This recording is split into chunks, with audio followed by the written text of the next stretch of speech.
یہ دو جڑواں بہنوں کی کہانی ہے جو جڑواں ہونے کے ساتھ ساتھ شکل و صورت میں بھی بالکل ایک جیسی تھیں۔ دونوں کو بہت لاڈ پیار سے ماں باپ نے پالا تھا۔ شکل و صورت ایک جیسی ہونے کی وجہ سے لوگ تو ہمیشہ ہی غلط فہمی کا شکار رہتے تھے، لیکن کبھی کبھی تو ماں باپ بھی الجھن کا شکار ہو جاتے۔ ایک بہن کا نام سارا اور ایک کا نام زارا تھا۔ دونوں بہنیں بہت حسین ہونے کے ساتھ ذہین بھی تھیں اور بہنوں میں سلوک اتفاق بھی بہت تھا۔ ان کے ماں باپ نے دونوں کے پیار کو دیکھ کر فیصلہ کیا کہ دونوں کی شادی ایک ہی گھر میں دو بھائیوں کے ساتھ کی جائے تاکہ دونوں ایک دوسرے کی مشکل وقت میں ساتھ ہوں۔ اس بات کو لے کر دونوں بہت زیادہ خوش تھیں کیونکہ ان کا ایک دوسرے کے بنا گزارا نہیں تھا۔ ایک دن رشتہ کرانے والی خالہ نے ایک بہت اچھے گھر کا پتہ بتایا۔ خالہ چونکہ زارا کی امی کی پرانی دوست بھی تھیں، اس لیے ان کو پورا بھروسہ تھا کہ وہ کبھی کوئی غلط بیانی نہیں کرے گی۔ خالہ نے دونوں لڑکیوں کی تعریف میں کوئی کسر نہ چھوڑی۔ ماں باپ دونوں ہی بہت خوش ہوئے کہ ان کی نازوں سے پلی بیٹیوں کے لیے ایک ہی گھر سے دو لڑکوں کے رشتے مل رہے ہیں۔ لڑکوں کا اپنا بزنس تھا، غرض انہیں کسی شے کی کمی نہ تھی، اب صرف لڑکوں کو دیکھنا ہی باقی تھا۔ خالہ لڑکے والوں کے گھر لے گئیں۔ لڑکے شکل و صورت کے بھی بہت اچھے تھے۔ زارا کے والد نے ان کے والدین کو گھر آنے کی دعوت دے دی۔ چونکہ وہ لوگ بھی مل کر بہت خوش ہوئے اور اگلے ہی روز لڑکیوں کو دیکھنے چلے آئے۔ وہ دونوں تھیں بہت حسین اور ایک ہی نظر میں ان کو بھا گئیں۔ انہیں کسی قسم کا کوئی لالچ نہیں تھا، بس لڑکیاں پڑھی لکھی اور خوبصورت ہونی چاہیے تھیں۔ عثمان اپنے دوستوں کے بیچ میں پھنس کر رہ گیا۔ اس کے دوستوں کے شغل میلے ختم ہونے کا نام ہی نہیں لے رہے تھے اور اسی دوران رات کے 3 بج گئے۔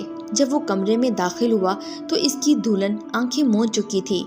عثمان نے ہلکے سے کھنکھارا تاکہ اپنی آمد کی اطلاع دے سکے۔ آواز سے فوراً ہی سارا کی آنکھ کھل گئی۔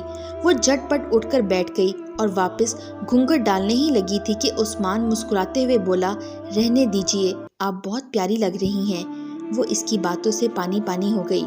عثمان بھی شکل و صورت میں کچھ کم نہ تھا۔ وہ اسے دیکھ کر دل ہی دل میں ماں باپ کی پسند پر رشک کرنے لگی۔ وہ پاس بیٹھ کر معذرت کرنے لگا کہ اسے بہت دیر ہو گئی اور پھر منہ دکھائی کا لاکٹ کا خوبصورت تحفہ اسے پکڑاتے ہوئے بولا کہ یہ لاکٹ آپ کی خوبصورتی کے آگے بالکل بے معنی سا ہو گیا ہے۔ وہ کہنے لگی، نہیں، یہ بہت پیارا ہے۔ عثمان اس کا ہاتھ پکڑ کر مخاطب ہوا، میں اپنی قسمت پر بہت فخر محسوس کر رہا ہوں۔ خدا نے بن مانگے مجھے اتنا پیارا جیون ساتھی دیا ہے۔ میں آپ کو ہمیشہ خوش رکھنے کی کوشش کروں گا۔ میں چاہتا ہوں کہ ہم اپنی زندگی بہترین طریقے سے گزاریں۔ کیا آپ اس حسین سفر میں میرا ساتھ دیں گی؟ وہ بس سر جھکائے بیٹھی تھی، کچھ بولنا چاہ رہی تھی لیکن اسے کچھ سمجھ نہیں آ رہا تھا کہ کیا بولے۔ اتنے میں اس نے اسے دوبارہ مخاطب کیا، زارا، کیا آپ میرا ساتھ دیں گی؟ وہ ایک دم چونک اٹھی۔ وہ کہنے لگی، میں زارا نہیں، سارا ہوں۔ وہ کہنے لگا، کیا مطلب؟ آپ زارا نہیں ہیں؟ اس نے کہا، نہیں، میں سارا ہوں اور میرا نکاح تو نعمان سے ہوا ہے۔ کیا آپ نعمان نہیں ہیں؟ وہ گھبرا کر بولا، نہیں، میں تو عثمان ہوں۔ سارا کا ہاتھ جو کہ ابھی تک اس کے ہاتھ میں تھا جھٹ سے کھینچتے ہوئے اپنا بھاری لہنگا سمیٹتے ہوئے وہ بھاگتے ہوئے دروازے کا اس نے رخ کیا۔ عثمان نے کہا، بات تو سنیں، لیکن وہ نہیں رکی اور کمرے سے باہر نکل گئی۔ آنسو تھے کہ آنکھوں سے بہے جا رہے تھے اور وہ روتے ہوئے شور مچا رہی تھی، زارا، زارا، باہر نکلو۔ وہ زارا کا کمرہ زور زور سے کھٹکا رہی تھی۔ اس کے یوں شور مچانے سے دوسرے بڑے بھی فوراً باہر اٹھ کر آ گئے۔ عثمان کے ماما، پاپا، پھپھو اور گھر میں موجود مہمان سب سارا کی چیخو پکار پر نیند سے بیدار ہو گئے۔ زارا بھی کمرے سے نکل آئی تھی۔ عثمان کے ماما پاپا پوچھنے لگے کہ کیا بات ہے بیٹی، کیوں پریشان ہو، کیوں اس طرح روئے جا رہی ہو؟ اتنے میں پھپھو بولی، مجھے تو یہ لڑکیاں ایک آنکھ نہیں بھائی تھیں، نہ جانے آپ لوگوں نے ان میں کیا پسند کر لیا، دیکھنے میں ہی اتنی شاطر لگتی ہیں، یقیناً کوئی ڈرامہ ہی رچا رہی ہوں گی۔ اتنے میں سارا زارا کے قریب آ گئی اور کہنے لگی، بہت غلط ہو گیا۔ وہ پوچھنے لگی، سارا، کچھ تو بولو، کیا ہوا ہے، کیوں رو رہی ہو؟ زارا نے سارا کو سینے سے لگایا۔ اس کی تیز دھڑکنوں کی رفتار محسوس کرتے ہوئے زارا بہت گھبرا گئی اور اس کا چہرہ اپنے منہ میں لیتے ہوئے کہنے لگی، مجھے بتاؤ کیا ہوا ہے؟ سارا اس کے ساتھ کھڑے نعمان کی آنکھوں میں دیکھتے ہوئے کہنے لگی، یہ عثمان نہیں بلکہ نعمان ہے جس سے میرا نکاح ہوا ہے۔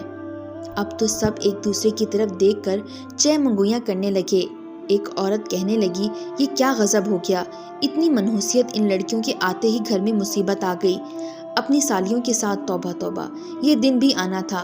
عثمان کے پاپا ان کی ماما پر غصہ ہونے لگے، آخر اتنی بڑی کوتاہی ہو کیسے گئی؟ اب تو زارا کے قدموں تلے سے بھی زمین نکل گئی۔ جس انسان کو اپنا جیون ساتھی سمجھ بیٹھی تھی وہ تو اس کا جیون ساتھی تھا ہی نہیں۔ وہ رات کا طویل وقت اس کے ساتھ تنہائی میں گزار چکی تھی، اس کی قربت کو محسوس کر چکی تھی۔ وہ وہیں چکرا کر گر گئی۔ سب لوگ پریشان تھے۔ زارا کو جلدی سے ہاسپٹل پہنچایا گیا۔ ان کے ماں باپ بھی وہاں پر آ گئے اور لڑکوں کے ماں باپ سے بہت زیادہ خفا ہوئے کہ ان کی بیٹیاں اجڑ گئی تھیں۔ ڈاکٹر نے بتایا کہ زارا شدید قسم کی ڈپریشن کا شکار ہوئی ہے، جس کی وجہ سے اس کی دماغ پر اٹیک ہوا ہے اور کچھ کہا نہیں جا سکتا کہ یہ کب تک ہوش میں آئے گی۔ آپ دعا کریں، اگلے 24 گھنٹے بہت اہم ہیں۔ زارا کے ماں باپ اور سارا سبھی رو رہے تھے۔ دونوں بہنوں کی زندگیاں برباد ہو چکی تھیں۔ دوسری طرف عثمان اور نعمان بھی کسی سے تو کیا ایک دوسرے سے بھی نظریں ملاتے ہوئے کترا رہے تھے۔ زارا کی امی ہاسپٹل سے گھر کھانا وغیرہ بنانے گئی تھیں اور والد پاس تھے، جبکہ سارا ہاسپٹل کے ایک کونے میں جائے نماز بچھائے مسلسل آنسو بہا رہی تھی۔ اسی اثنا میں کمرے کا دروازہ کھلا۔ دروازے سے داخل ہونے والی عورت عثمان کی پھپھو تھی۔ اس نے ارد گرد کا جائزہ لیا۔ زارا کے علاوہ صرف اس کے ابو ہی وہاں موجود تھے۔ پھپھو کو دیکھتے ساتھ ہی ان کے ابو نے فوراً اپنے چہرے سے آنسو صاف کیے اور بولے، تم؟ وہ کہنے لگی، ہاں میں۔ وہ مزید بولی، کیا مجھ پر تمہیں اس وقت ترس نہیں آیا تھا؟ میں نے بھی تمہارے غم میں آنسو بہائے تھے، کتنا تڑپی تھی تمہارے لیے، کچھ یاد آیا؟ وہ کہنے لگے، چپ کر جاؤ، کوئی سن لے گا۔ پھپھو کہنے لگی، کون سنے گا؟ یہ زارا جو اب ذہنی طور پر معذور ہو چکی ہے۔ اس وقت میری حالت بھی یہی تھی۔ میں پوچھتی ہوں، تم نے کیوں میرے ساتھ ایسا کیا؟ کیوں مجھے سنہرے خواب دکھائے تم نے؟ مجھ سے محبت کا ڈھونگ رچا کر تم کسی اور کے ہو گئے۔ تم نے میری خوشیاں برباد کیں۔ اب یہ تمہارے اعمال کا نتیجہ ہے کہ آج تمہاری بیٹیوں کے گھر اجڑ گئے۔ تمہاری وجہ سے میں نے ایک انچاہے بندے کے ساتھ ساری زندگی گنوا دی۔ وہ کہنے لگے، میں بہت مجبور تھا۔ میری بیوی میرے ماموں کی بیٹی تھی اور ماموں مرتے وقت اس کا ہاتھ میرے ہاتھ میں تھما گئے تھے اور مجھ پر اچانک بہت بڑی ذمہ داریاں آن پڑی تھیں۔ میں تمہارا سامنا نہیں کر پا رہا تھا، اس لیے یونیورسٹی چھوڑ دی تھی۔ میں تمہارا مجرم ہوں، مجھے معاف کر دو۔ وہ کہنے لگی، میں تمہیں آج تک نہیں بھولی، میں تمہیں کبھی معاف نہیں کر سکتی۔ نفرت کی آگ میرے اندر پروان چڑھ رہی تھی جب کل یہ معلوم ہوا کہ میرے بھائی کے گھر تمہاری دونوں بیٹیاں بیاہ کر آئی ہیں۔ میں نے اپنے اندر کی آگ بجھانے کے لیے تمہاری بیٹیوں کی ایک جیسی شکل و صورت کا فائدہ اٹھاتے ہوئے ان کے کمرے تبدیل کر دیے تھے۔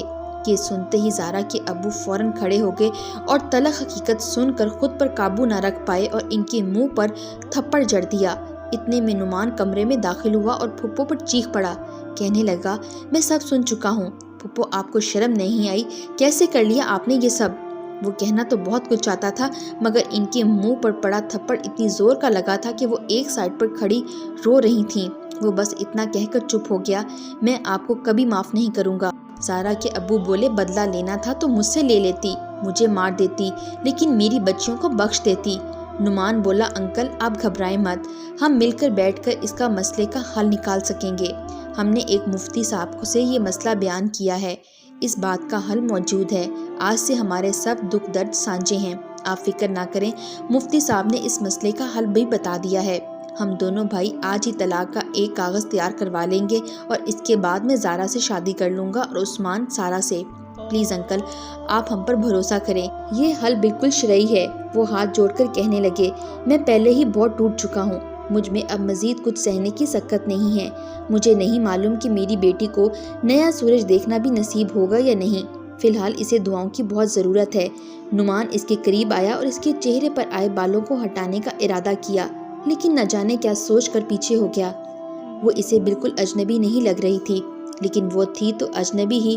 نعمان کی آنکھوں میں زارا کے لیے محبت تھی اور اس کو اذیت میں دیکھ کر وہ بہت رنجیدہ تھا۔ وہ فوراً کمرے سے نکل آیا۔ 2-3 گھنٹے کے بعد زارا کو ہوش آ چکا تھا۔ اس کے آنسو مسلسل بہہ رہے تھے۔ دونوں بہنیں ایک دوسرے سے گلے لگ کر خوب روئیں۔ امی بھی کھانا وغیرہ بنا کر واپس آ چکی تھیں۔ زارا ہوش میں تھی لیکن بالکل خاموش ہو چکی تھی۔ سارا اسے کہنے لگی، زارا، اس میں تمہارا کوئی قصور نہیں، جو بھی ہوا بہت برا ہوا، لیکن پلیز اپنی چپ توڑ دو، یوں خاموش مت رہو ورنہ میں مر جاؤں گی۔ زارا نے فوراً اس کے ہونٹوں پر ہاتھ رکھ دیا اور کہنے لگی، اللہ نہ کرے کہ تمہیں کچھ ہو۔ شکر ہے اذیت تمہاری نہیں میرے حصے میں آئی ہے۔ ماں باپ دونوں کی باتیں سن کر آبدیدہ ہو گئے۔ اگلے روز زارا ڈسچارج ہو کر گھر آ چکی تھی۔ کچھ عرصے بعد لڑکوں کے والدین ایک دفعہ پھر ان کے گھر آئے اور سارے مسئلے پر بیٹھ کر بات ہوئی۔ انہوں نے بتایا کہ ان کے بیٹے نے انہیں سب سچائی بتا دی ہے۔ یہ سب ایک سازش کے تحت ہوا ہے، اس کے لیے ہم بہت شرمسار ہیں اور آپ کی بچیوں کو ان کے حصے کی خوشیاں واپس لوٹانا چاہتے ہیں۔ وہ بہت معصوم بچیاں ہیں۔ زارا کے والدین بہت پریشان تھے۔ انہوں نے کہا اب یہ ہم فیصلہ اپنی بیٹیوں پر چھوڑیں گے۔ ہم پہلے ہی ان سے بہت شرمندہ ہیں۔ جلد بازی میں ہم لوگوں نے بچوں کو ملوانا تو دور تصویر یا متعارف بھی نہیں کروایا۔ انہوں نے ہم پر بھروسہ کر کے بن دیکھے لڑکوں کو اپنا لیا، لیکن اب کی دفعہ جس طرح بچیاں کہیں گی ویسا ہی ہوگا۔ ابھی وہ لوگ بیٹھے ہی تھے کہ زارا کی طرف نعمان کی کال آئی اور اس نے کہا میں نے والدین کو آپ کی طرف بھیجا ہے۔ میں پہلی نظر کی محبت کا قائل نہیں تھا، لیکن یقین مانیں آپ کے ساتھ گزرے قربت کے چند لمحوں نے مجھے آپ کا اسیر کر دیا ہے۔ میں اب آپ کے بغیر جینے کا تصور بھی نہیں کر سکتا۔ پلیز آپ میرے ماں باپ کو خالی ہاتھ مت لوٹائیے گا۔ میں آپ کا منتظر ہوں۔ سارا جو پاس بیٹھی کال سن رہی تھی، اس کا کہکا نکل گیا تو زارا نے جلدی سے کال کاٹ دی۔ سارا کہنے لگی میری بھولی بھالی بہن سے کسی کو محبت ہو گئی ہے۔ تمہارے چہرے کی سرخی بھی محبت کی گواہی دے رہی ہے۔ وہ تو اب دلوں کا معاملہ ہو گیا ہے، لیکن اگر تمہارے دل میں ایسا کچھ نہیں تو بتا دو۔ اتنے میں ان کی امی کمرے میں آئیں اور ان کو یوں کھلکھلاتا دیکھ کر بہت خوش ہوئیں۔ وہ کہنے لگیں ایک دفعہ پھر یہ لوگ سوال لے کر آئے ہیں بیٹا، اگر تم لوگوں کو اعتراض ہو تو ہم لوگ بالکل ہاں نہیں کریں گے۔ زارا امی سے بولی نہیں امی، انکار مت کیجیے گا۔ اس کے ایک دم سے بولنے پر امی اور سارا دونوں ہنس پڑی اور وہ بھی شرما گئی، کیونکہ ان لمحات میں نعمان نے اسے اپنی محبت میں قید کر لیا تھا۔ اس کی آواز سن کر اس کے دل میں بہت سکون اترا تھا۔ دونوں بہنیں ایک دفعہ پھر رخصت ہو کر سسرال چلی گئیں۔ سبھی بہت خوش تھے۔ سارا نے عثمان کے گلے میں لاکٹ دیکھا تو چونک گیا۔ وہ کہنے لگی آپ کا دیا ہوا لاکٹ اس نے اپنے گلے سے کبھی اتارا ہی نہیں۔ وہ مسکرا دیا، کہنے لگا اتنی چاہ سے آپ کو دیا، بھلا کوئی خلوص اور چاہت کو ٹھکرا سکتا ہے؟ وہ لمحات کٹن تھے جو آپ کے بنا گزارے۔ کچھ سمجھ نہیں آ رہا تھا، نکاح کسی سے ہو گیا، وقت کسی سے بانٹ لیا، دل بھی انہی لمحوں میں کہیں قید ہو گیا، لیکن اب شکر ادا کرتا ہوں اللہ کا کہ ہر چیز اپنی صحیح جگہ پر آ گئی ہے۔ وہ کہنے لگی آپ نعمان ہی ہیں نا؟ عثمان گھبرا کر کھڑا ہو گیا اور بولا نہیں میں نعمان نہیں ہوں، اور دروازے کی طرف دوڑ لگا دی۔ سارا زور سے ہنسی اور کہنے لگی مذاق کر رہی تھی عثمان، میں آپ کی بیوی سائرہ ہی ہوں۔ اس نے گہرا سانس لیا اور دونوں مسکرانے لگے۔